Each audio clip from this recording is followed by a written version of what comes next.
esto, eso y aquello. Los tres son pronombres demostrativos neutros. Y esto es lo que vamos a aprender hoy en nuestra clase de español. Hola, soy Vanessa, profesora de español online, y en este canal enseño gramática, vocabulario y cultura del español y de España. En la clase anterior vimos pronombres, adjetivos y adverbios demostrativos, pero nos quedaron por ver los neutros, y eso es lo que hoy vamos a aprender. Tanto aquí arriba como en los comentarios os dejo el enlace para la clase anterior en caso de que no la hayáis visto. Vamos a comenzar.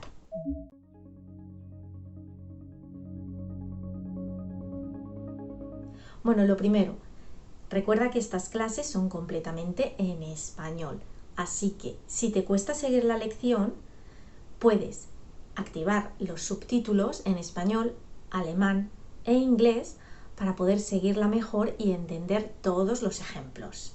Bien, como he dicho antes, los demostrativos esto, eso y aquello son neutros. Lo primero que debéis saber de ellos es que son invariables. ¿Y esto qué significa? Pues significa que, al contrario que los demostrativos que vimos en la clase anterior, estos demostrativos no cambian.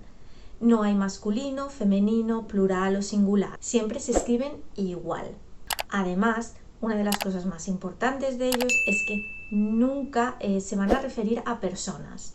Esto, eso y aquello lo usamos para referirnos a objetos, a ideas, en general a cosas inanimadas. Tampoco los usamos con animales. Bien, estos demostrativos también los usamos para referirnos a una distancia física que hay entre nosotros y, por ejemplo, un objeto o aquello que el demostrativo vaya a sustituir. De este modo, usaremos esto para cosas cercanas, usaremos eso para cosas que no estén ni muy lejos ni muy cerca, y aquello para cosas lejanas. ¿Cuándo decidir si usar esto, eso o aquello? Es decir, ¿cómo saber si algo está cerca, medio cerca o lejos a la hora de elegirlos? Bueno, pues eso depende de lo que el hablante, de lo que tú, cuando hablas, consideres.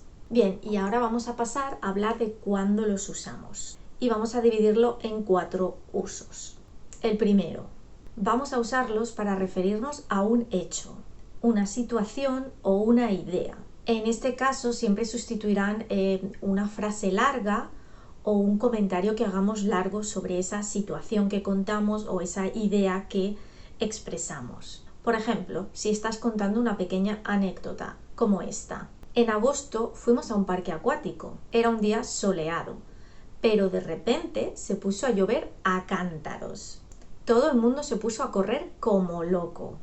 Aquello fue un desastre.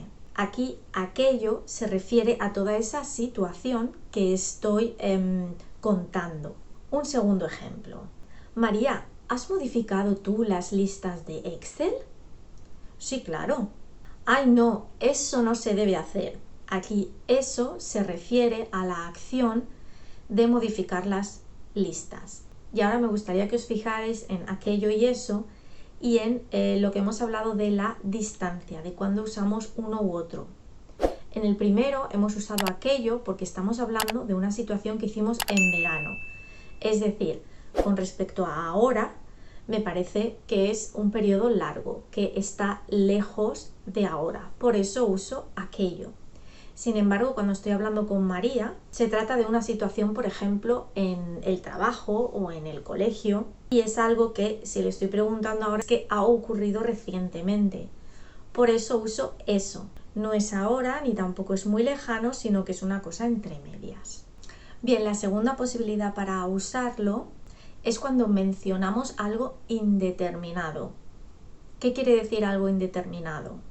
Pues puede ser algo que no sabemos qué es, que no sabemos cómo se llama, pero también puede ser algo que simplemente no nos interesa nombrar o, por ejemplo, en muchas situaciones de la vida cotidiana son cosas que no nombramos porque, por ejemplo, a lo mejor señalamos ese objeto. Vamos a ver un par de ejemplos para que se entienda.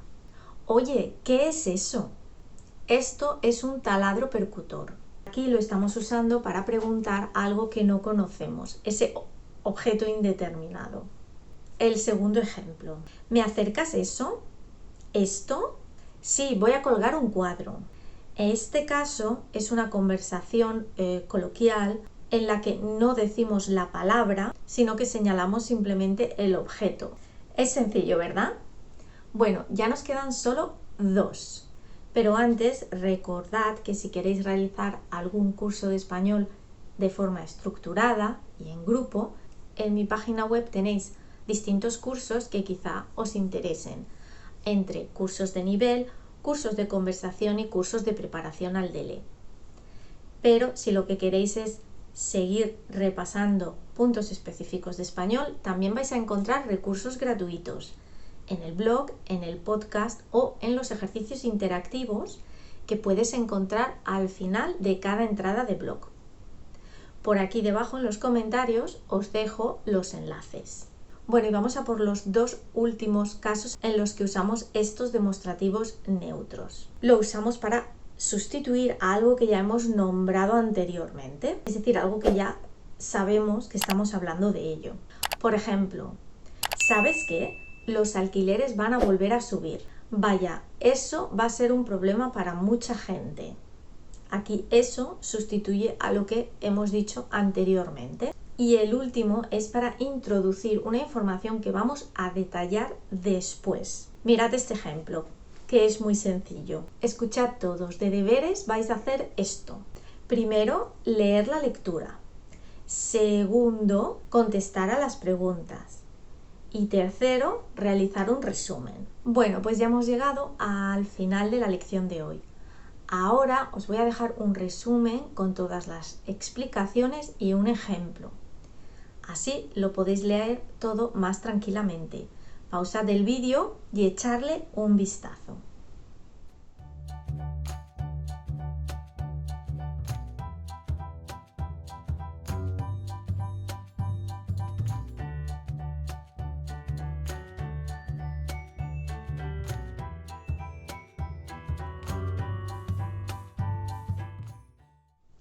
Bueno, ya lo habéis repasado todo. Genial.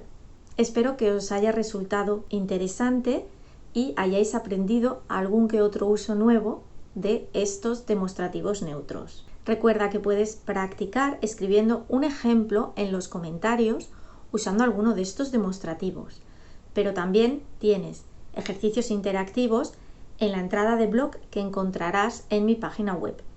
Te dejo el enlace aquí debajo para que puedas ir y realizarlos. No lo olvides, suscríbete al canal si todavía no lo has hecho y así no te perderás ninguna clase.